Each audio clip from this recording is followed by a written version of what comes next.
ka raste kur nxitimi edhe preferohet.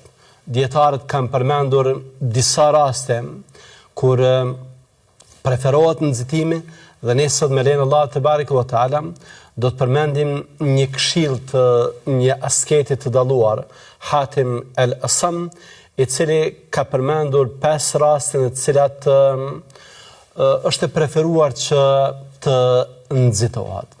Hatimi, Allahu e mëshiroft, ka thënë kësaj: nxitimi në gjitha rastet është nga djalli, përveç se në 5 raste.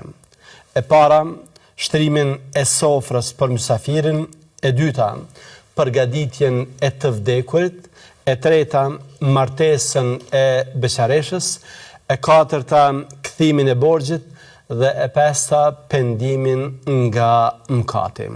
Janë këto 5 raste kur përjashtohet nxitimi, pra raste që nxitimi është i preferuar, dhe si do të shohim me lenin Allah te bareke ve taala,